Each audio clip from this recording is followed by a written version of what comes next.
नमस्कार, मुद्दा देख रहे हैं आप और मैं हूं आपके साथ ज्योति सांगवान। हरियाणा में चुनाव परिणाम के बाद और सरकार बनने के बाद से ही बीजेपी लगातार हरियाणा के विकास का दावा कर रही है। दूसरी ओर कांग्रेस नेता विपक्ष का चयन भी नहीं कर पाई है। आलम ये हो गया है कि अभी तक कांग्रेस के नेता एक दूसरे को हार के लिए लगातार जिम्मेदार ठहरा रहे हैं। कांग्रेस में फिलहाल क्या स्थिति है और कांग्रेस कब तक नेता विपक्ष का चयन कर पाएगी, इन्हीं सवालों को लेकर चर्चा हम करने वाले हैं। उससे पहले एक रिपोर्ट आपको दिखाते हैं।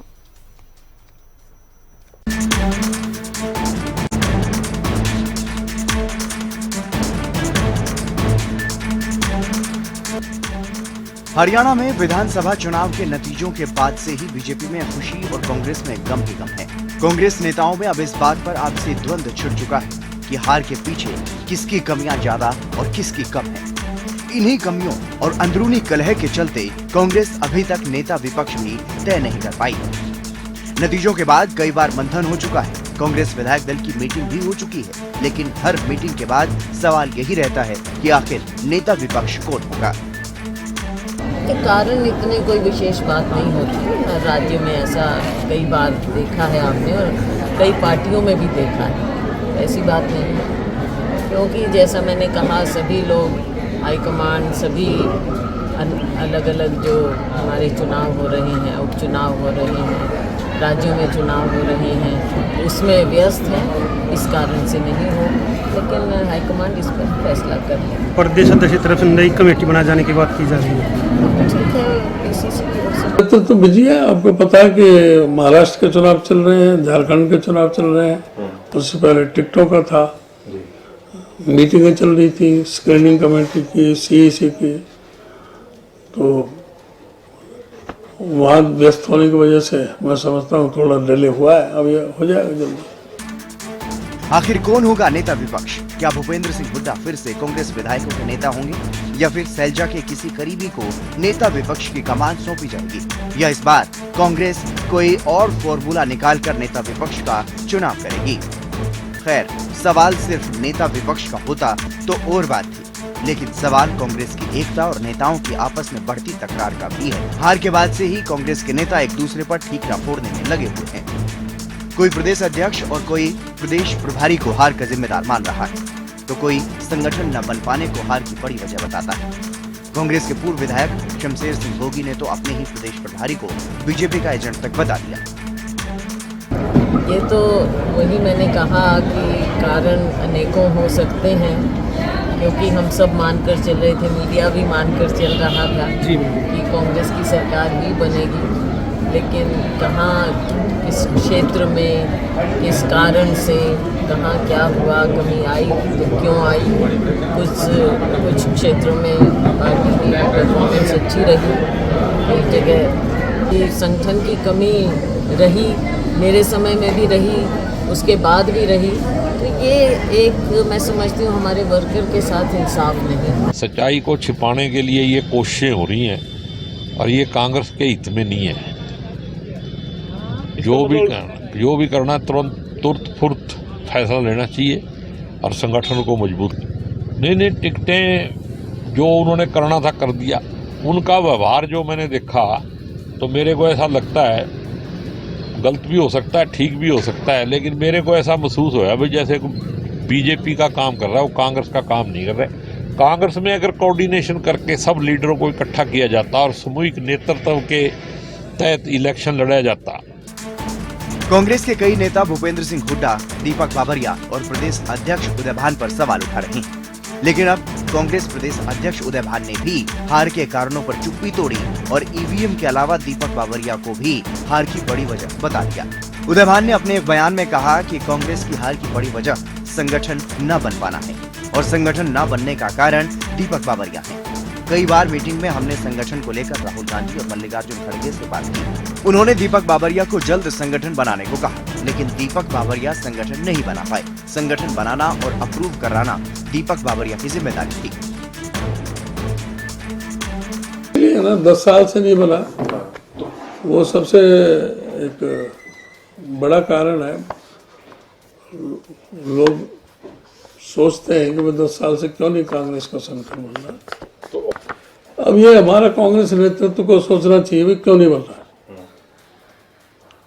कहाँ कमी है, कौन व्यक्ति है जिसकी वजह से संगठन नहीं बन रहा है, उसके लिए कौन दोषी है, ये बताना चाहिए, और जो दोषी है उसको अलग करो। कुल मिलाकर चुनाव में हार के बाद कांग्रेस में अपार टेंशन बरकरार है। एक और जहां नेता विपक्ष को लेकर माथापच्ची जारी है, तो वहीं दूसरी ओर नेताओं का आपसी तालमेल न होना भी बड़ी समस्या बनी हुई है। ऐसे में कांग्रेस ने नए सह प्रभारी जितेंद्र बघेल को अब संगठन बनाने की जिम्मेदारी सौंपी है। हालांकि अब देखना ये होगा कि संगठन बनने और नेता प्रतिपक्ष के चुनाव को लेकर कांग्रेस में स्थिति कब तक स्पष्ट हो पाती। Bureau report, Haryana news. चलिए कांग्रेस को लेकर चर्चा की शुरुआत करते हैं। कुछ खास मेहमान हमारे साथ जुड़ गए। राजवीर सिंह रोहिला, प्रवक्ता बीजेपी, योगेश देहाग, प्रवक्ता हरियाणा कांग्रेस, विजेंद्र रेहडू, प्रवक्ता इनेलो, राजेंद्र जादून, वरिष्ठ पत्रकार भी हमारे साथ डिबेट में जुड़ गए हैं। आप सभी का बहुत स्वागत है चर्चा में। शुरुआत जाहिर है कांग्रेस से ही करेंगे। सिहाग जी, क्या वाकई अभी भी कांग्रेस मातम ही मना रही है जो परिणाम आया उसका, जो हार हुई उसका? क्योंकि बीजेपी नेता तो ये कह रहे हैं कि आप लोग अभी भी सदमे में हैं, अभी भी हार का सदमा आप लोगों में है, अभी केवल मंथन कर रहे हैं आप लोग। देखिए ज्योति जी, नमस्कार, और आपके माध्यम से सभी हरियाणा न्यूज के दर्शकों को और सभी प्रवक्ता साथियों को नमस्कार, राम राम।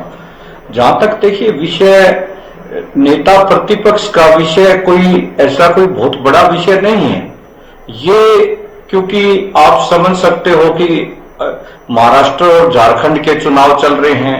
पार्टी ने ऑब्जर्वर भेजे थे 18 तारीख को, उन्होंने अपनी रिपोर्ट दी है और उसके बाद विधानसभा के सत्र से मैं समझता हूं पहले ये डिसीजन भी हो जाएगा।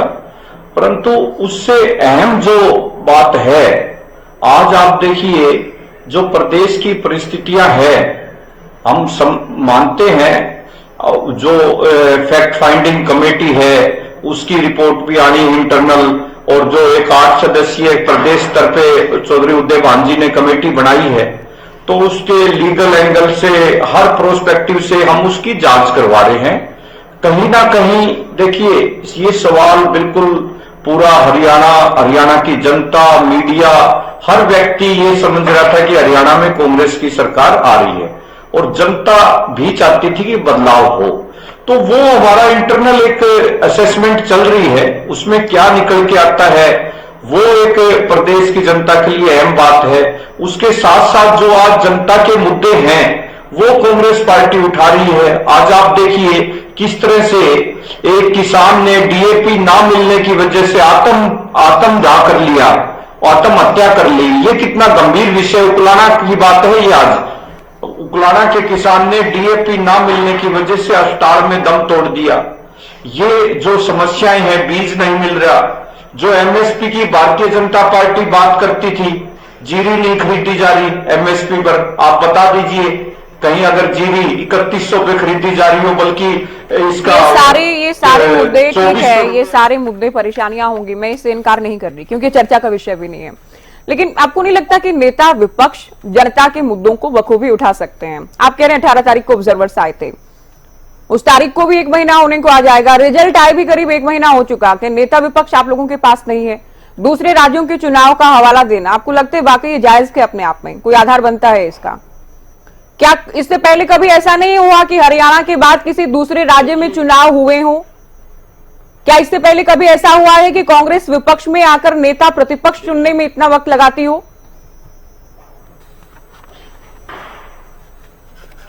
देखिए ज्योति जी, नेता विपक्ष का विधानसभा सत्र से पहले चयन भी होगा, और देखिए ऑन द स्पॉट महाराष्ट्र और झारखंड के चुनाव में पार्टी के सीनियर नेताओं की जो व्यवस्था के चलते उसका ठीक है थोड़ा डिले हुआ है, हम मानते हैं। लेकिन उसके साथ साथ मैं बता रहा हूं बड़ा इसमें काफी कुछ हरियाणा में जो फीडबैक आ रहा है उसके माध्यम से सीनियर लीडरशिप अभी उसमें टेक रही है, और मैं समझता हूं बहुत जल्द फैसला उसका लेने जा रही है।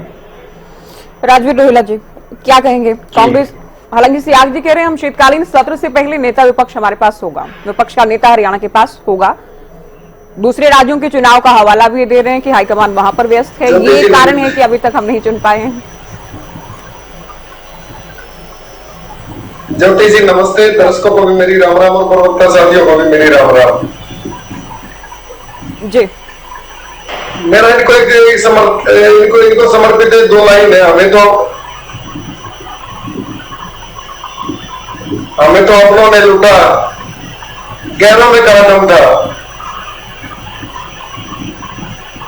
हमारी कश्ती वहां डूबी जहां पानी कम था। तो आग इनकी पार्टी के अंदर लगी हुई है। वो आप इनके बयानों को देख सकते हैं। अब वो कुफर धीरे धीरे टूटा। उदय भांजी भी बोले, हाँ बावरिया जी पर आज एक बात मानिए, बावरिया जी पर दोनों पक्ष अटैक कर रहे हैं। शैलजा गुट भी, हुड्डा गुट भी। बावरिया को किसने मैनेज किया? सर्वे जो टीम आई थी सेंटर से, उसका किसने मैनेज किया? 8 तारीख को जो रिजल्ट आए, वो रिजल्ट आने के बाद पूरे हरियाणा को पता है भाई कांग्रेस में क्या हुआ। बच्चा जानता है, लेकिन कांग्रेस के नेताओं को नहीं पता। ये विडंबना है बस। ये लोग सिर्फ लिपापोती कर रहे हैं और इनकी जो लड़ाई है वो लड़ाई अपने सामने आ चुकी है। जो विधायक हुड्डा साहब ने बुलाए थे एलओपी बनाने से पहले, वो एक दबाव था भाई पार्टी पर कब्जा किसका रहेगा। बस इतनी सी बात है। और 1 महीने से ये लोग एलओपी नहीं बना पाए अपना। अब बहाना महाराष्ट्र का दे दो, बहाना झारखंड का दे दो, कोई फर्क नहीं पड़ता। जनता को सब पता चल चुका है। क्योंकि इनके नेताओं ने जो बयान दिए हैं, वो बयान अपने आप में सब कहानी बयां कर रहे हैं। वो गोगी जी ने जो बोला है, गोगी जी के 2 बयान थे। अभी जो बोला है कि भाई बावरिया जी बीजेपी के एजेंट हैं, ये इनकी कुंठा है। ये कुंठा है इनकी। भाई ये लोग धरातल पे नहीं थे। सिर्फ सर्वे जो टीम में इन्होंने मैनेज की हुई थी, सोशल मीडिया पे जो ये लिखवा रहे थे लोगों से, सिर्फ उस पे थे। धरातल पे भारतीय जनता पार्टी ने काम किया और वो सामने दिखा।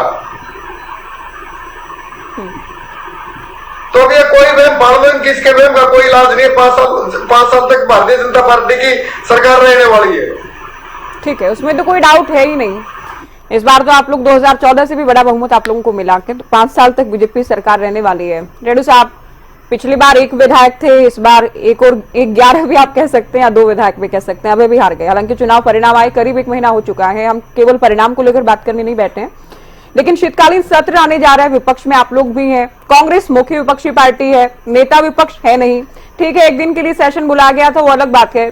और अब जबकि सत्र शुरू होने जा रहा है, जैसा कि रोहिला साहब भी कह रहे हैं कि सैलजा गुट भी बावरिया पर हमलावर है, अब तो उदय भान भी खुलकर बोलने लगे हैं। और सैलजा गुट तो हालांकि पहले भी, हम एसआरके की बात करें, किरण जो बीजेपी में चली गई है, वो तो पहले ही शिकायतें करते रहे बावरिया की। तो अब जो संगठन ना बनाया जाना या फिर जो भी कमजोरियां रही, चुनाव परिणाम कांग्रेस के पक्ष में नहीं आए या कांग्रेस हारी, उसे लेकर कहीं ना कहीं बावरिया पर ठीकरा फोड़ने का प्रयास हो रहा है और नेता विपक्ष का केवल इंतजार ही बाकी है। ज्योति जी, अभी राजवी रोहिला ने शेयर के माध्यम से कांग्रेस को सचेत करने का काम किया, उनको समझाने का काम किया। उस शेयर में थोड़ा सा संशोधन करते हुए मैं ये कहना चाहूंगा, कांग्रेस को तो मशीनों ने मारा, विरोधियों में कहा दम था। कांग्रेस को तो मशीनों ने मारा, अच्छा। विरोधियों में कहा दम था। इनकी लूटिया वहां डूबी जहां चार्ज भी फुल था। इनकी लूटिया वहां डूबी जहां चार्ज भी फुल था। आप ये कटाक्ष कर रहे हैं या फिर सहमत हैं इस बात पर जो ईवीएम मशीनों वाले आरोप लगा रहे हैं? ये आरोप लगा रहे हैं, मैं नहीं लगा रहा। मैं मशीनों में कोई कसूर नहीं निकाल रहा, कोई कमी नहीं निकाल रहा। हाँ। लेकिन इनका कहना है, इन्होंने बड़ा अभियान चला के 99% बैटरी चार्ज क्यों मिली? अरे भाई 99% मिली तो अच्छी बात है।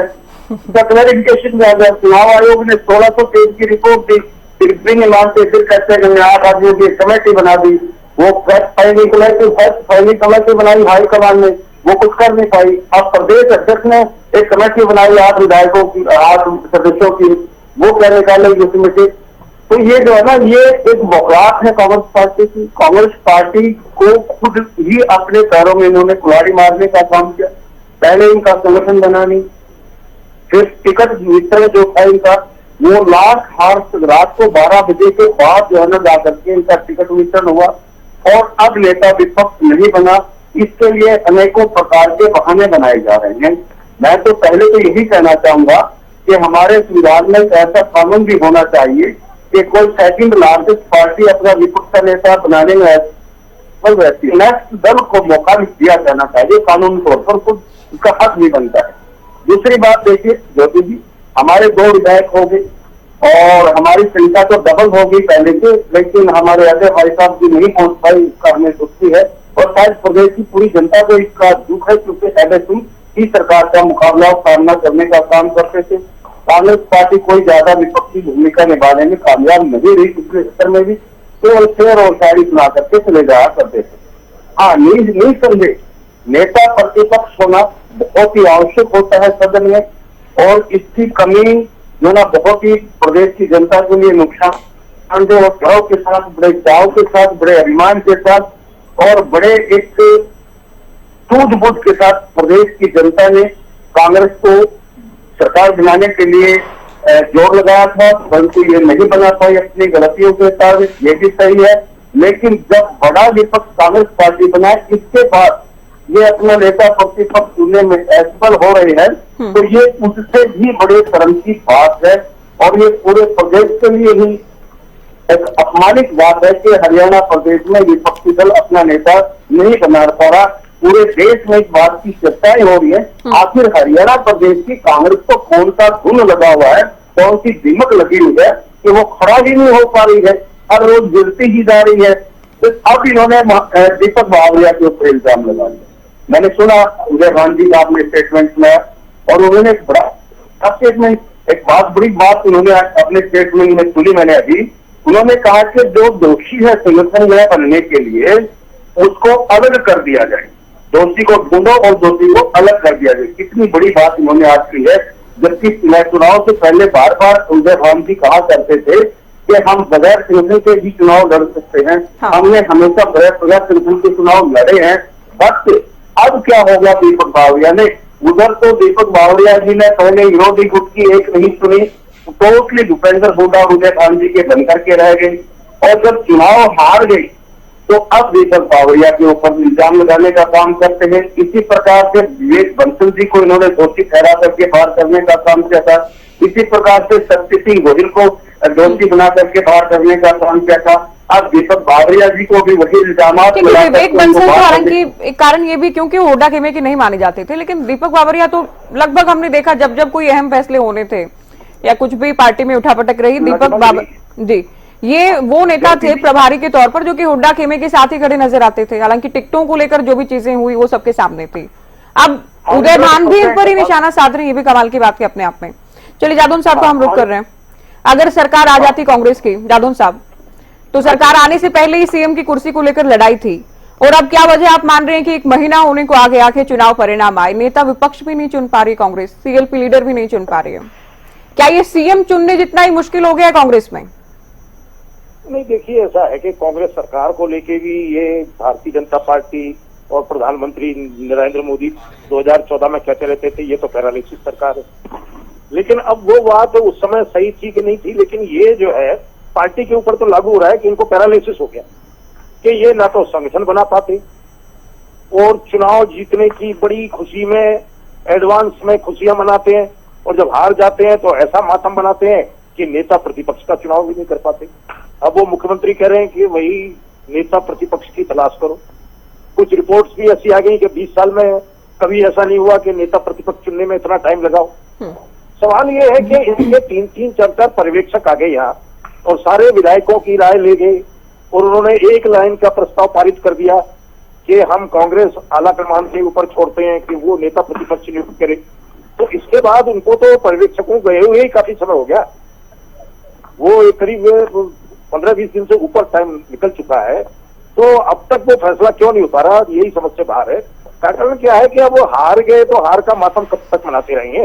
पार्टी को प्रतिपक्ष के रूप में सक्रिय रखने से भी पार्टी आगे बढ़ेगी, आगे की संभावनाएं बनेंगी और आगे का एक ट्रैक रिकॉर्ड बनेगा। तो ये नेतृत्व को देखना है कि कितने जल्दी वो नेता प्रतिपक्ष की नियुक्ति करते हैं। और पहले वो उनकी तरफ से दावा किया जाता था कि हम तो हमारे पास जो भी है संगठन, प्रदेश कांग्रेस प्रतिनिधि है, वो भी काम करेंगे और हम इसी ताकत के बूते चुनाव जीतेंगे विधानसभा का, लेकिन वो नहीं जीत पाए। तो अब इसमें बहुत सारे फैक्टर्स हैं, संगठन की कमी भी है। वो जो है एक फैक्ट फाइंडिंग कमेटी बनाई थी नेतृत्व ने, तो उसको बताया गया था कि भितरघात भी हुई हमारे साथ, और जो सामने दिखाई दे रहा था बहुत खुले मैदान में, वो बागी दिखाई दे रहे थे। और 8-10 सीटों का हिसाब किताब ऐसा है रिजल्ट का कि उसमें ये पता चलता है कि बागी जितना वोट ले गए, अगर वो वोट कांग्रेस के ऑफिशियल कैंडिडेट को मिल जाता तो वो सीटें 8-10 कांग्रेस निकाल सकती थी और उनको जो है 37 की जगह 47 होती। तो अब ये इन सब कारणों पर कांग्रेस कितने दिन तक मंथन करती रहेगी। मंथन में कोई दिन 2 दिन 4 दिन सप्ताह का टाइम लगता है। तो उन्होंने फैक्ट फाइंडिंग भी करवा ली, फिर एक कमेटी और बना दी कि सत्ता का दुरुपयोग कहाँ हुआ है वो पता लगाएंगे। अब सत्ता का दुरुपयोग का तो जहां तक है, जो चुनाव लड़ रहा है कैंडिडेट उसको तो फील्ड में पता ही है, और पार्टी के जो कार्यकर्ता और जो भी है प्रतिनिधि वो जो देख रहे हैं उन्होंने देखा ही होगा। अब ये भी है कि आप सबकी राय को एक कमेटी के जरिए एकत्र कर लो, फिर उसमें होगा क्या। आपने चुनाव आयोग को रिपोर्ट शिकायत कर दी, चुनाव आयोग ने कह दिया कि ऐसा कुछ नहीं हुआ, 1600 पेज का जवाब दे दिया उन्होंने। तो अब ये नेता प्रतिपक्ष का तुरंत चुनाव करके विधानसभा में मुद्दे, हालांकि अभी जो है एक दिन का जो सत्र हुआ था उसमें तो भूपेंद्र हुड्डा ने सारा लीड किया। तो देखिए तो भी है कि कांग्रेस हाईकमान तय करे कि कौन सक्षम है और विधायकों की राय क्या है और जो पार्टी को और आगे बढ़ाने का काम कौन कर सकता है। ठीक है, पावर में नहीं आए, लेकिन आपने अपने कुछ एमएलए 5-6 एमएलए तो बढ़ाई दिए, पहले 31 मिले थे, अब 33 सीट मिल चुकी है। तो कांग्रेस प्रोग्रेस में तो है ही, परसेंटेज ऑफ वोट में भी लगभग बराबर पहुंच गई। लेकिन बीजेपी भी तो प्रोग्रेस में है, ये देखिए ना, बीजेपी हाँ, सत्ता में रहते हुए बीजेपी के खिलाफ कोई लहर नहीं, एंटी इनकम्बेंसी नहीं, ये भी तो बीजेपी कांग्रेस को समझना होगा। 2014 में 47 आई इस बार, जबकि ये भी उम्मीद कर रहे थे कि जनता में आक्रोश होगा इस तरह के, जो कि रोहिला साहब भी कह रहे थे कि सर्वे रिपोर्ट्स अपने पक्ष में हो सकता है, उस टाइम लोग वोकल जो रहे होंगे वो सामने आए होंगे, या कुछ भी हो सकता है, ठीक है। लेकिन जो सत्तासीन पार्टी है वो हैट्रिक बना रही है। आप कह रहे हैं कांग्रेस भी प्रोग्रेस, तो यूं प्रोग्रेस अगर बीजेपी भी करती रही तो कांग्रेस के लिए तो मुश्किल रहेंगी राहें हरियाणा में आने वाले समय में भी। नहीं, कांग्रेस के जितने ड्रॉबैक है उसके हिसाब से तो ठीक ही है। ड्रॉबैक बहुत थे ना, संगठन नहीं था, गुटबाजी थी, वितरघात थी, और ये इस तरह के तमाम जो है जो कारण है उसके रहते हुए तो कांग्रेस। अच्छा, कांग्रेस ओवर कॉन्फिडेंट भी थी कहीं ना कहीं जादव साहब लोकसभा चुनाव में भी थी। इन्हें नहीं लग रहा था कि हमें संगठन की जरूरत है। जो उदयमान अब बावरिया की कमी निकाल रहे हैं, इनको भी कहीं ना कहीं नहीं लगता था कि हमें संगठन की जरूरत है। पहली बात तो मैंने खुद भी इनका इंटरव्यू किया, ये कभी मानते नहीं थे कि संगठन नहीं है, कहते थे लगभग संगठन तैयार है, या फिर कहते कि हमने तो बिना संगठन के जब चुनाव लड़ा तब भी हमने अच्छा प्रदर्शन किया। अब ये कह रहे हैं बावरिया को हमने 8-9 महीने पहले डिटेल्स भेज दी थी, उन्होंने तैयार नहीं होने दिया। अब ये कमियां निकाल रहे हैं दीपक बावरिया की। पहले ही नहीं लग रहा था ओवर कॉन्फिडेंस में कि हम इस तरह से भी जीत सकते हैं बिना संगठन के। संगठन का नहीं बन पाना एक बड़ा रहस्य हो गया है। देखिए, अशोक तंवर के टाइम भी नहीं बन पाया और वो कहते थे हमने लिस्ट भेज दी। कुमारी शैलजा जी के टाइम में भी वो नहीं बन पाया, उन्होंने कहा लिस्ट भेज दी थी। लेकिन उदय भान के साथ हुड्डा साहब का आशीर्वाद था तो भी नहीं बन पाया, ये दिलचस्प था। हाँ, नहीं बन पाया। तो ये बताया जाता था कि ये जब लिस्ट जाती यहाँ से बन के तो दूसरा ग्रुप ऑब्जेक्शन कर देता तो हाईकमान उसको रोक लेता। अब हाईकमान और दीपक बावरिया कहते हैं कि ये है वो भाषा नहीं बनी और वो नहीं बनी, कारण वो सब पता होता है इनको। ये शायद विवादों से बचने के लिए संगठन नहीं बनाते, क्योंकि ग्रुपिज्म इतना जबरदस्त तरीके से हावी है। वो कुमारी शैलजा जो है अपने समर्थकों की विधानसभा क्षेत्रों में गई, बाकी क्षेत्रों में चुनाव करने देगी, तो वो फैक्टर भी कुछ न कुछ मायने रखता ही है। कांग्रेस के साथ ड्रॉबैक रहते हैं और भारतीय जनता पार्टी के साथ एकमात्र एंटी इनकम्बेंसी थी। बाकी इन्होंने बहुत माइक्रो मैनेजमेंट किया, हर विधानसभा क्षेत्रवार देखा क्या जाति समीकरण है, क्या कौन से विधायक के प्रति नाराजगी ज्यादा है, ये है, टिकट बदलने का काम भी किया उन्होंने, और उसी तरह से उन्होंने समीकरण भी बैठाए। ये मीडिया में बहुत लंबे समय से आ रहा था कि वो जो है लोकसभा चुनाव के बाद बीजेपी ने एक एक बात को बहुत गंभीरता से लिया। लोकसभा चुनाव के बाद कांग्रेस कहीं ना कहीं ओवर कॉन्फिडेंस में आई। बीजेपी ने अपनी तैयारियां बहुत गंभीरता से एक एक बात को एक एक फीडबैक को बहुत सीरियसली लिया बीजेपी ने। सियाग जी, भूपेंद्र हुड्डा नेता विपक्ष बने या फिर ना बने, क्या इसी बात की लड़ाई है जो इतना इंतजार करना पड़ रहा है? देखिए ज्योति जी, इस बात का कोई ये विषय नहीं है। चौधरी भूपेंद्र हुड्डा जी सर्वमान्य नेता है। आज आप देखिए, मैं अभी सुन रहा था, हरियाणा में सिर्फ हमारा 1% वोटों का भी डिफरेंस नहीं है, जबकि आप स्वयं मान रहे हो हमारे पास संगठन भी नहीं था, हमारी गुटबाजी भी थी, और आप लोग तो नहीं मानते थे चुनाव से पहले, और संगठन भी सिहाग जी आप लोगों को ही बनाना था। राजवीर रोहिला तो आप लोगों को संगठन नहीं बनाने वाले थे, भारतीय जनता पार्टी नहीं बनाने वाली थी, तब आप लोगों ने पैनल पर कभी नहीं माना। आपके कितने प्रवक्ता मुझसे भी लड़कर गए कि आप लोग ही मुद्दा उठा रहे हैं, कांग्रेस में कोई गुटबाजी नहीं, आप लोग एजेंडा चला रहे हैं, सारा मीडिया एजेंडा चला रहे हैं। तब आप लोग बीजेपी को कोसते रहे, एंकर्स को, मीडिया चैनल्स को कोसते रहे। आज आप कह रहे हैं जी हम तो हार गए, हाँ संगठन नहीं था, गुटबाजी थी हमारे में, अब आप आज ही मान रहे हैं। देखिए ज्योति जी, मैं ये बात नहीं मान रहा। मैं जो कहना चाह रहा हूं, मेरा भाव ये है, आज भी हरियाणा में अगर कोई, जितने पूर्व के मुख्यमंत्री और जो आज के वर्तमान के मुख्यमंत्री आप ले लीजिए, अमित शाह जी, मोदी जी, सबने कितना मतलब हरियाणा में मैनेजमेंट किया, वो पूरे हरियाणा को पता है। परंतु आज भी हुड्डा साहब का कद बहुत बड़ा है, वो विपक्ष के नेता बने या ना बने उससे कोई फर्क नहीं पड़ता। मैं ये बात रख रहा हूं कि प्रदेश की जनता में, बेशक से हम सत्ता में नहीं आए हो, सत्ता में आना ही तो एक कोई उद्देश्य नहीं होता। अगर हमें पार्टी ने, विपक्ष में बैठने की जनता ने अगर हमें जिम्मेदारी दी है तो हम उसको निभाएंगे मजबूती के साथ। और देखिए, जहां तक विपक्ष के नेता का सवाल है, सेशन से पहले विपक्ष का नेता भी होगा और मजबूती से हम दोबारा फिर वही किसानों की, चाहे आम जनमानस की जो आवाज है, वो बनकर कांग्रेस पार्टी काम करेगी। और जो भारतीय जनता पार्टी जात पात की राजनीति, धर्म की राजनीति का जो जहर घोलती है, हम सत्ता में आए या ना आए, हम प्रदेश को की खुशहाली के लिए काम करेंगे, हम ये जहर नहीं घोल सकते। बीजेपी सत्ता में आई है, बीजेपी नेता सत्ता में होकर भी ग्राउंड पर एक्टिव हैं आप लोगों के मुकाबले, आप जानते हैं इस बात को। कांग्रेस विपक्ष में रहकर भी आपने उत्तर की शुरुआत जिस बात से की कि डीएपी की दिक्कत है, ये दिक्कत है, ये परेशानी है, आप लोग उतना पुरजोर ढंग से आज भी आवाज नहीं उठा रहे हैं। देखिए ज्योति जी, हमने तो कहीं ग्राउंड पे भारतीय जनता पार्टी नजर नहीं आ रही। अच्छा। आज भी पूरे हरियाणा में हमें तो जितने लोग मिलते हैं, चाहे भारतीय जनता पार्टी के लोग हों, उन्हें मालूम है कि ये सरकार कंट्रोल सिर्फ मोदी जी और अमित शाह जी से हो रही है। आम जनता की या मुख्यमंत्री अपना कोई फैसला नहीं ले सकते।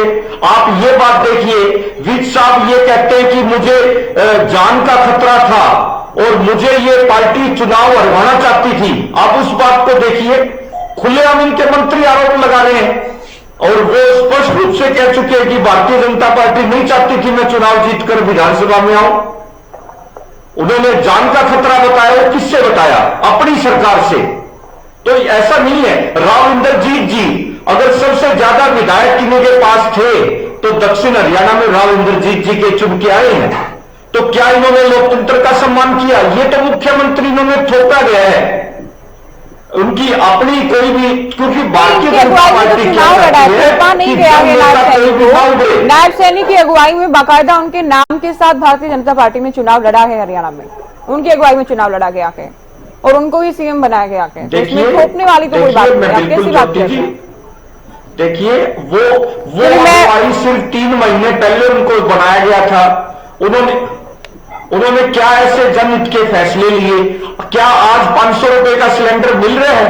क्या वो 2100 रुपए बहनों को आज 1 महीना हो गया, क्या वो पैसे आए 2100 रुपए जो हर महिलाओं के हम उत्तर लेते हैं इस बात का। आज वो अपना घोषणा पत्र पे आप लोग तो कहीं ना कहीं खुशी होंगे राजवीर जी कि विपक्ष के नेता भी नहीं है और बहुत पुरजोर ढंग से, हालांकि सरकार अभी नई है, लेकिन क्योंकि 10 साल से आप लोग ही थे तो बहुत सारे मुद्दे ऐसे होते हैं जिन पर विपक्ष सत्तासीन पार्टी को घेरता गए, लेकिन ऐसा कुछ नहीं दिख रहा अभी तक हरियाणा में। ज्योति जी, अगर आप मतलब मैं बड़े दुख के साथ कहता हूं, ये लोग एलओपी बनने के लायक ही नहीं है। हरियाणा का दुर्भाग्य यही है कि ये लोग 37 सीटें जीत के आ गए। इनको तो 7 सीटें भी नहीं दी हरियाणा की जनता ने, जो इनका व्यवहार रहा है। राजनाथ जी 2014 से पहले की बात है, राजनाथ जी जब हम चुनाव जीते पहला तो मोदी जी से मिले। मोदी जी ने कहा कि अगला 2019 का क्या प्लान है, ये बड़ी बात है। हम लोगों ने टारगेट रखा सदस्यता अभियान का, हरियाणा में 50 लाख सदस्य बनाएंगे हम लोग। हमारा कल से 3 दिन का सघन अभियान शुरू हो रहा है। जो हमारे हरियाणा के जो मंत्री हैं, विधायक हैं, बड़े नेता सभी अपने इलाकों में जाके सदस्यता अभियान चलाएंगे। ये लोगों ने फॉर्मेलिटी की है। इनके नेता की एक वो जो जवाब मांग रहे थे ना हमारे से, उनकी एक यात्रा मेरे यहाँ से गई थी, उसमें 500 लोग थे। वो वीडियो आज भी पड़ा है मेरे, मैंने खुद बनाया था वो वीडियो। मैं अपने इलाके के लोगों को तो जानता हूँ, कम से कम 400 लोग बाहर के थे वहां, 60, 70, 50, 80 ऐसे लोग थे, मतलब यहाँ के लोकल। इन लोगों का जनता से कनेक्ट नहीं था। इन लोगों ने जो भी आया उसको थापी मारकर विधायक बना दिया। जो हमारे एक्सपर्ट्स ने बोला कि भाई बागी थे, तो वो बागी इन्होंने तैयार किए थे। और हुड्डा साहब को ये गुमान था कुछ तो आप लोगों ने भी तैयार किए होंगे, बाकी जिसको ठिकाना ठीक है, आप लोगों ने पूरी तैयारी की, आप लोगों ने मैनेजमेंट बहुत बड़े लेवल पर की, आप लोगों ने माइक्रो मैनेजमेंट जिसे कहते हैं जानी जाती है। और उसमें बुराई भी क्या है, बुराई भी क्या है, ज्योति जी चुनाव जीतना ही लक्ष्य होता है। ऑफिशियल बोल रहा हूँ, अब राजनीतिक नहीं आया, हमसे जो बढ़ेगा वो करेंगे हम लोग। लेकिन भारतीय जनता पार्टी की नायब सैनिक की सरकार जनता को समर्पित सरकार है। हमें इनकी नेगेटिव पॉलिटिक्स से कुछ लेने देना नहीं है। 2005 के बाद भूपेंद्र सिंह हुड्डा के नेतृत्व में कितने चुनाव लड़े गए आपको पता है? तीन तो लोकसभा विधानसभा के हो गए और लोकसभा भी होगी। तो कभी ये लोग 45 का आंकड़ा नहीं छू पाए और फिर कहते हैं सर्वमान्य नेता है ये। जब तक हुड्डा के कब्जे में कांग्रेस रहेगी, ये लोग 20-30 साल कभी भी सत्ता में नहीं आएंगे, क्योंकि 2009 के बाद हुड्डा साहब ने जो कांग्रेस को ठिकाने लगाने का काम किया है वो इस चुनाव तक जारी रहा। किरण चौधरी जी को जो इन्होंने निपटाने की कोशिश की थी वो तो भला उनका वो हमारे पास आ गई, राज्यसभा चली गई, श्रुति जी मंत्री बन गई। ऐसे दर्जनों उदाहरण अगर आप सर्च करोगे तो यहाँ सिर्फ ये एक कब्जे की लड़ाई है कांग्रेस में। और ये जो दूसरा गुट है जो आपने बोला था एसआर गुट, तो वो गुट कमजोर है। और एक बात और बताऊंगा आपको, बड़ा सीरियस बात, कांग्रेस की मैं 20-30 साल से पॉलिटिक्स देख रहा हूं। हर स्टेट में दो तीन पावर सेंटर होते हैं इनके, जैसे कि अशोक गहलोत और सचिन पायलट, जैसे सिद्धारमैया और डीके शिव कुमार, ऐसे हर एक मतलब स्टेट में मिलेंगे, हर स्टेट में। लेकिन ये आज कांग्रेस कमजोर हो, आज कांग्रेस हाईकमान कमजोर हो चुका है, वो फैसला ले नहीं पा रहा। आपने देखा होगा छत्तीसगढ़ में टीएम वो सिंह देव जी 2.5 साल के बाद मुख्यमंत्री बनने के लिए दिल्ली आ गए थे। तो कांग्रेस का बंटाधार निश्चित है, लोग कांग्रेस से विमुख हो रहे हैं और भारतीय जनता पार्टी में जुड़ रहे हैं। आज जिन लोगों ने कांग्रेस को वोट किया था वो लोग कह रहे हैं धर्म कब लोगे हमने, तो आने वाला समय और भी बुरा होने वाला है इनके साथ। रेड्डी साहब, आप अभय को लेकर, आप पिछले उत्तर में आप भी इस बात को लेकर, दुख तो है ही जाहिर है पार्टी में, पार्टी के सबसे बड़े नेता या सबसे बड़ा चेहरा वो नहीं जीते, और आप लोग दावा भी करते थे कि सभी 89 विधायक एक तरफ, अभय चौटाला आपकी पार्टी दावा करती थी। तो इस बार अर्जुन है, आदित्य देवीलाल हैं, लग रहा है कि आप लोग मुख्य विपक्षी पार्टी तो नहीं है लेकिन शीतकालीन सत्र में भी और आने वाले आगामी जो सत्र हैं उनमें मजबूती से आवाज उठा पाएंगे प्रदेश की? बिल्कुल 100% मजबूती के साथ आवाज उठाने का काम करेंगे। हमने अपने कॉलिंग अटेंशन मोशन करवा दिए हैं, वो हमारे सबमिट भी हो चुके हैं। लगभग 8 हमारे कॉलिंग अटेंशन मोशन हमने किए हैं, इनमें खाद के ऊपर है, पराली के ऊपर है, प्राइवेट कॉलोनी का रेगुलाइजेशन है और स्वच्छ पेयजल का है, प्रॉपर्टी परिवार पहचान पत्र का है, बेरोजगारी का है, स्वास्थ्य का है, नशे का है। इस तरह के हमारे वो सबमिट भी हो चुके हैं, टेस्ट भी हो चुके हैं और बड़ी मजबूती के साथ आदित्य और अर्जुन चौटाला जी भी वो आवाज उठाने का काम करेंगे। आखिरकार चौटाला परिवार के बारे में सभी जानते हैं कि इनके खून में जो मजबूत है, ताऊ सभी की नसों में दौड़ रहा है, तो ये उनका परिवार का जो भी सदस्य है बड़ा मजबूती के साथ सरकार को घेरने का काम करेगा। और जैसा आपने कहा मुख्य विपक्षी दल हम नहीं है, सही कहा आपने कि हम मुख्य विपक्षी दल तो नहीं है, लेकिन मुख्य विपक्षी दल की भूमिका हमें ही निभानी पड़ेगी।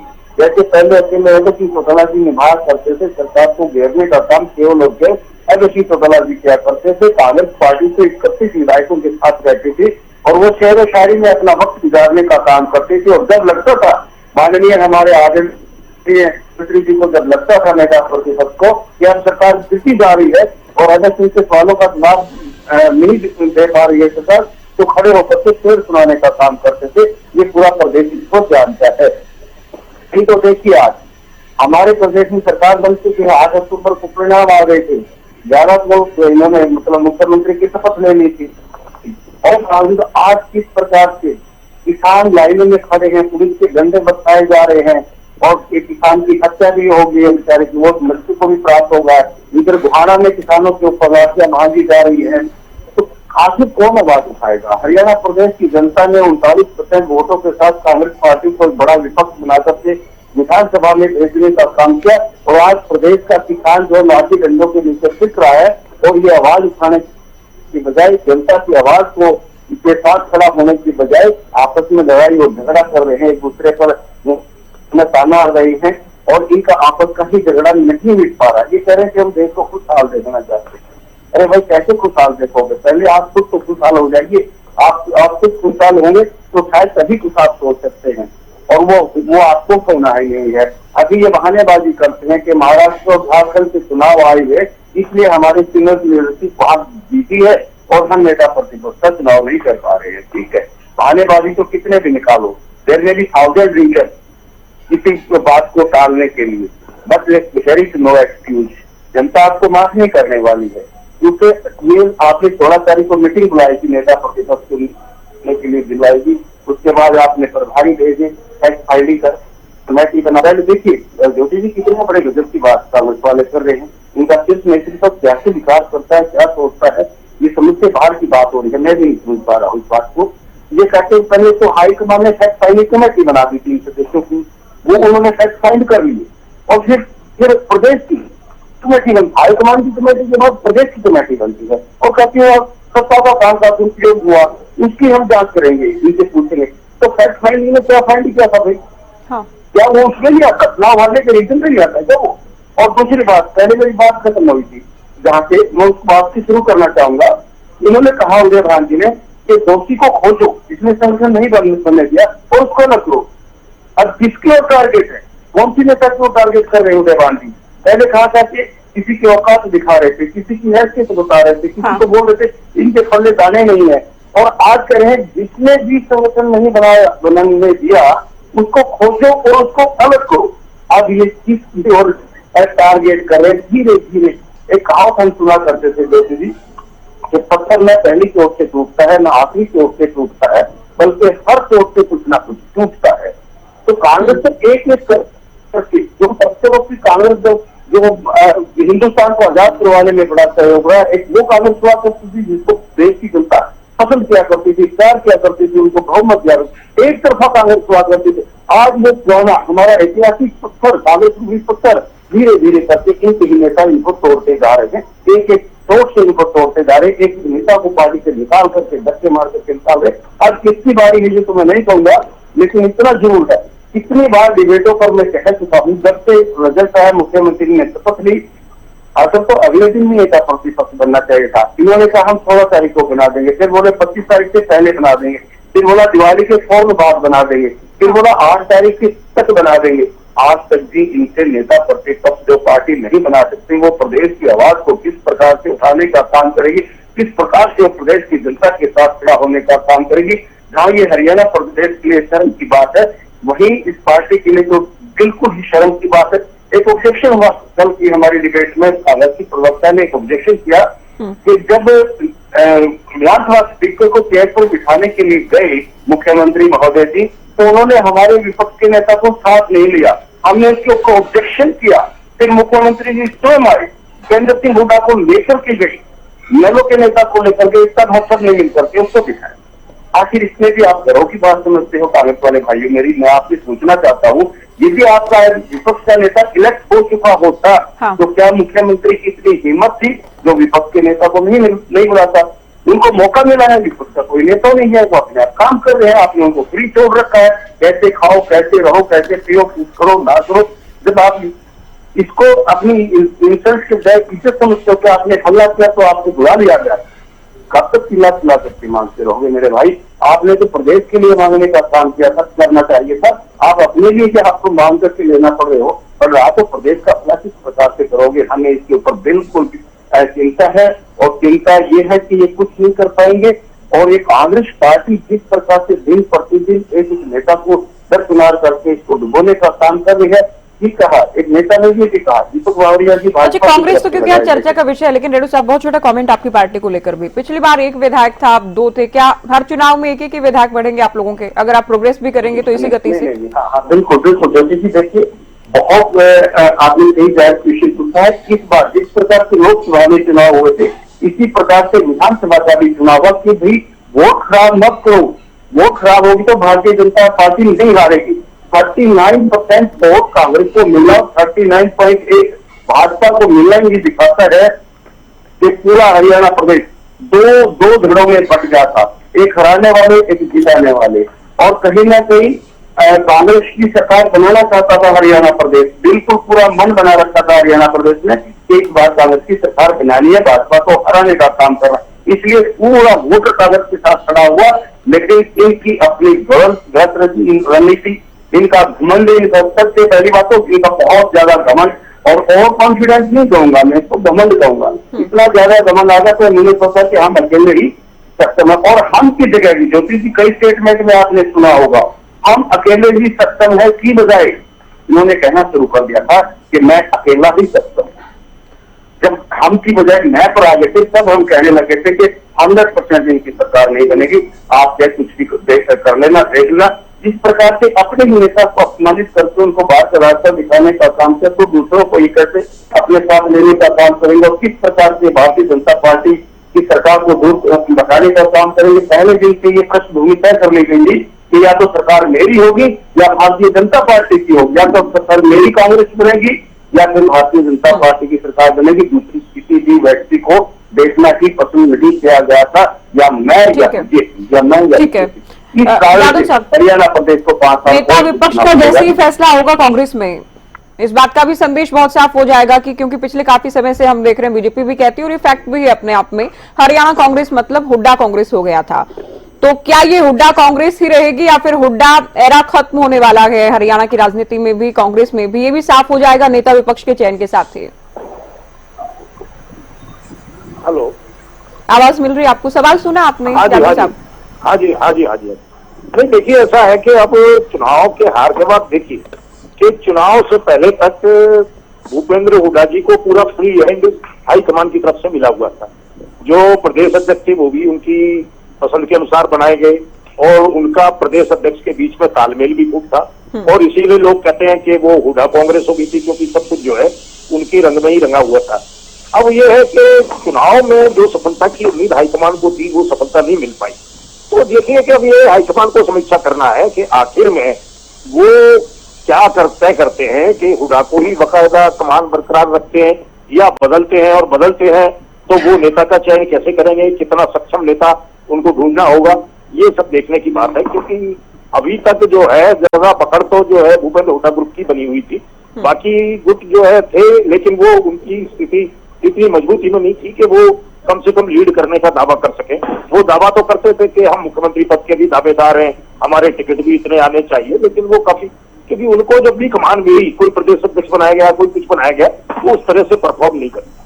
तो अब ये देखते हैं कि हाईकमान किस तरह से विश्लेषण करके और क्या फैसला करता है। उनको अगर ये लगता है कि किसी और नेता बदलने से पार्टी की प्रोग्रेस और तेज होगी, संगठन बनाया जा सकेगा, मुद्दे उठाए जाएंगे, तो वो सब उसके हिसाब से हाईकमान को। लेकिन कांग्रेस हाईकमान इतना तो देख चुका है कि भूपेंद्र हुड्डा की अगुवाई में, उनके नेतृत्व में कांग्रेस सत्ता में तो नहीं आ रही कम से कम। और अगर नहीं, कोई भी हमारे अगर जो- कुछ भी देखिए, अभी जो सीएम साहब भी कह रहे हैं कि 2029 में कांग्रेस खत्म हो जाएगी हरियाणा से, तो अगर हरियाणा तो कम से कम एक ऐसा स्टेट था जहां कांग्रेस तुलनात्मक रूप से दूसरे राज्यों से मजबूत थी, भले ही विपक्ष में थी। तीसरी बार भी अगर आप सत्ता में नहीं आ रहे हैं, सत्तासीन पार्टी पहले से ज्यादा विधायकों की संख्या के साथ आ रही है, तो ये तो वाकई कांग्रेस हाईकमान के लिए भी सोचने वाली बात है। निश्चित तौर पर सोचने की बात है। देखिए यूपी बिहार में क्या हुआ, यूपी बिहार में धीरे धीरे कांग्रेस आई, बिल्कुल हाशिए पर आ गई। आज वो क्षेत्रीय दलों पर डिपेंड करती है, और वहां यूपी में तो लोग पहले भी वहां के विपक्षी नेता कोई 2010 के दशक में भी और 2000 वो कहते रहते थे कि कांग्रेस के लिए अब ये यूपी की जमीन बैरन हो चुकी है, यानी बंजर हो चुकी है, कोई फसल उनकी नहीं उगेगी इसमें, और वैसा ही दिखाई भी दे रहा है। तो बड़ा मुश्किल है, अब उनको हरियाणा के लिए सतर्क रहना पड़ेगा, क्योंकि यहाँ जो है पार्टी की जो भी कुछ है, जो कुछ भी भूमि है, उसमें खाद पानी लगातार देने का काम करना पड़ेगा। ऐसे मजबूत नेताओं को उतारना पड़ेगा जो पार्टी को आगे बढ़ाने का काम करे, और जो अपनी व्यक्तिगत महत्वाकांक्षाओं से अधिक पार्टी की महत्वाकांक्षा को वो स्वीकार करके चले और उसी के अनुरूप काम करें। देखते हैं कि फिर हाईकमान क्या फैसला करता है, क्योंकि किसानों की तमाम समस्याएं बिखरी हुई है प्रदेश में, कोई नेता प्रतिपक्ष अभी तक है नहीं अधिकृत रूप से, क्योंकि खाद की समस्या है और समस्याएं, एमएसपी नहीं मिल रहा, तमाम तरह की समस्याएं हैं। तो ये इसके लिए नेता प्रतिपक्ष को किसी फ्रंट पर आके और अपनी रणनीति से अपने संघर्ष को आगे बढ़ाना चाहिए, तभी पार्टी कहीं आगे बढ़ती हुई दिखाई देगी। और जिन लोगों का विश्वास पावर पार्टी की तरफ गया है, तो हो सकता है कि वो लगे कि ये समस्याओं का समाधान तो ये नहीं कर पा रही और ये हमारे लिए लड़ रहे हैं, तो ये कांग्रेस को लड़ते हुए तो दिखाई देना है। तो अभी तो लड़ाई भी नहीं शुरू हुई है, तो पावर में आने के बाद भारतीय जनता पार्टी के कांग्रेस ने तो विधिवत रूप से लड़ाई भी शुरू नहीं की। तो अब देखना है कि ये सत्र जो है 13 नवंबर से शुरू हो रहा है, तब तक नेता प्रतिपक्ष आते हैं या नहीं आते, ये फैसला हाईकमान को जल्दी से जल्दी ठीक है सियाज जी, 1 महीना हो गया चुनाव परिणाम आए, अब भी चुनाव परिणाम को स्वीकार न करना, कभी ईवीएम में कमी निकालना, क्या ये मैंडेट का अपमान नहीं है? इसका संदेश आप नहीं देख रहे पब्लिक में? और दूसरा, जिस सिर पर अगर आप लोग जीत जाते, जीत का सेहरा जहां पर बांधा जाना था, क्या वहां हार का ठीकरा नहीं फूटेगा? क्यों जिम्मेदारी नहीं ली जा रही हार की? देखिए ज्योति जी, ये हम अकेला कोई ईवीएम का ये नहीं कर रहे, ये जांच का विषय है। वो कांग्रेस पार्टी अपनी इंटरनल समीक्षा कर रही है, हर पार्टी करती है। और आप देखिए ना, मैं अभी नेल्लो के प्रवक्ता का दर्द सुन रहा था, और वो उन्हें अपनी पार्टी के इंटरनल संगठन से कोई लेना देना नहीं है, उन्हें कांग्रेस की इंटरनल उनका कुछ नहीं है, ये नहीं है। कितने पीड़ित थे वो, मुझे तो हैरानी होती है ये बात सुन के। हरियाणा में आज हर पार्टियां, चाहे छोटी पार्टियां हैं, नेल्लो, आम आदमी, जजपा, सभी विपक्ष क्या होता है? भारतीय जनता पार्टी तो चाहती थी विपक्ष मुक्त भारत, विपक्ष मुक्त भारत का नारा दिया इन्होंने, ये तो चाहते ही नहीं भारतीय जनता पार्टी। नहीं सियाज जी, जब आप शुरुआत में, ठीक है, आप उत्तर कंप्लीट कीजिएगा, लेकिन शुरुआत आप जो कह रहे हैं, अपने उत्तर की शुरुआत आप कह रहे हैं कि केवल ईवीएम को नहीं दोष दे रहे हैं हम, तो जब आप तमाम फैक्टर्स पर बात करेंगे तब आप ये भी देखेंगे जिन रीजनल पार्टीज को आप लोग कुछ भी नहीं मान रहे हैं, उनको जितना वोट मिला, अगर वो भी कांग्रेस को मिल जाता तो आप लोग सत्ता में आ सकते थे। जिस आम आदमी पार्टी को आप हरियाणा में कुछ नहीं मान रहे हैं, जो कि रेड्डी साहब भी कह रहे थे कि बिल्कुल पहले हम था, फिर उसके बाद मैं हो गया, ये ओवर कॉन्फिडेंस नहीं था, ये घमंड था कांग्रेस का। तो ये आपके उत्तर से आपका घमंड तो नहीं झलक रहा है ना कि ये तो कुछ है ही नहीं? जी, मैं उसी बात पे आ रहा हूं, मुझे समय दीजिए, मैं उसी बात पे आ रहा हूं। जो ये छोटी पार्टियां हैं, उन्हें सिर्फ खतरा कांग्रेस से है, वो भाजपा से मिलकर प्रत्याशी तय करवाती है। जो आपने अभय चौटाला जी का उदाहरण दिया, अभय चौटाला जी के सामने भाजपा ने क्यों दिया डम्मी कैंडिडेट? वो उनकी इंटरनल आपस में इतनी, लेकिन वो फिर भी नहीं जीत पाए, क्योंकि पब्लिक में उनके प्रति बिल्कुल आक्रोश है। जो नेता अपनी खुद की सीट नहीं बचा सके और वो बातें हमारी करते हैं कांग्रेस पार्टी की, उन्हें तो कांग्रेस से नहीं, वो भाजपा से मिलकर चुनाव लड़ते हैं, वो जनता समझती है, तभी इन लोगों को जनता ने वोट नहीं दिया। हमारा वोट देखिए आप, भाजपा और कांग्रेस के वोट में डिफरेंस क्या है? 1% से भी कम वोट का डिफरेंस है, और इनके उम्मीदवारों के तो कहीं 400 वोट आए हैं, कहीं 500 आए हैं। तो आप इनका देखिए, ये लोग भाजपा के लिए काम कर रहे हैं मिलकर, कि जहां भाजपा को फायदा पहुंचाना है, ये मिलके वो करते हैं। आप देख चुके हो, चाहे राज्यसभा का चुनाव हो, चाहे अविश्वास प्रस्ताव के दौरान अभय चौटाला जी ने कभी कांग्रेस का समर्थन नहीं किया, कभी अविश्वास प्रस्ताव के समर्थन में उन्होंने मतदान नहीं किया। तो ये तो मिलके काम कर रहे हैं। इन्हें खतरा सिर्फ कांग्रेस पार्टी और हुड्डा का फोबिया इतना है। लेकिन क्या कांग्रेस को भी कांग्रेस से ही खतरा नहीं है क्या सिराज जी? कांग्रेस को कांग्रेस से ही खतरा नहीं है क्या? कांग्रेस के नेताओं से ही खतरा नहीं है क्या? कांग्रेस की अपनी कलह से खतरा नहीं है क्या? कांग्रेस को अपनी गुटबाजी से खतरा नहीं है? हमें उन नेताओं से खतरा है, गुटबाजी नहीं है। हमें उन नेताओं से खतरा है जो कांग्रेस में रहते हुए बीजेपी से हाथ मिलाए हुए हैं। उसकी पार्टी जांच कर रही है। और किरण चौधरी जी, उन्होंने पार्टी तो छोड़ी 4 महीने पहले, और खट्टर साहब ये बात एडमिट कर चुके थे। वो 2 साल से हमारे संपर्क में थी। हमने समय तय किया था कि उन्हें पार्टी में कब शामिल करना है। वो सभी को पता है, आपको भी पता है, जनता को भी पता है। इस बार किन्होंने डेंट जो भारतीय जनता पार्टी में जो माइक्रो मैनेजमेंट किया, किस तरह से जो इन्होंने बूथों पे 10 से 15 हजार रुपए बूथ वाइज बांटे हैं, लीगली पैसे बांटे इन्होंने, कोई छुप के नहीं, अपने कार्यकर्ताओं को। और इन्होंने किस तरह से नेताओं को भी एडजस्ट किया, वो सभी जांच चल रही है। तभी कह रहा हूं कि उसके बाद उचित समय पे कांग्रेस पार्टी निर्णय भी लेगी। और हरियाणा में कांग्रेस पार्टी आज भी एक बहुत मजबूत स्थिति में है। बेशक से हम सत्ता में नहीं है, लेकिन जनता के प्रति हमारी जवाबदेही है ज्योति जी। और हम जनता के हर मुद्दे को विधानसभा में, सड़क पे, जहां जरूरत होगी हर जगह उठाएंगे। चलिए, देखने वाली बात होगी। रोहिला साहब, लास्ट कमेंट आपका चर्चा का। जी ज्योति जी, पहले तो मैं धन्यवाद दूंगा आपको, बड़ा अच्छा लगा, आपने डिबेट को डाइवर्ट नहीं होने दिया। जी शुक्रिया। अब ये कांग्रेस के जो साथी है, कुछ भी करे जाओ, इनकी जो व्यवस्था है वो खराब हो चुकी है। सच्चाई तो यही है। ना तो ये एलओपी बढ़ा पाएंगे, और एलओपी बढ़ते ही फिर बैठेंगे हम तो डिबेट में कभी ना कभी। ये पार्टी टूट जानी है, क्योंकि जो अंदर बहुत कुछ चल रहा है। जो एकाधिकार है, उस एकाधिकार को ये लोग छोड़ना नहीं चाहते। हाईकमान में हिम्मत नहीं है। या तो एक एसआर के गुट निकलेगा यहाँ से, या निकल चुका है कि तो कांग्रेस के लिए क्रूशल है। अब तो एसआर को ही निकालने की प्लानिंग होगी आप लोगों की। हाँ, ये नहीं, हमारी कोई प्लानिंग नहीं है। ये तो व्यवस्थाएं बनती है, परिस्थितियां होती है राजनीति में हमेशा, और उसके अनुसार अगर कोई नेता फैसला ना ले तो वो नेता फिर पीछे रह जाता है। तो भारतीय जनता पार्टी में सदस्यता अभियान चल रहा है, जिसकी मर्जी सदस्य बढ़े उनका स्वागत है।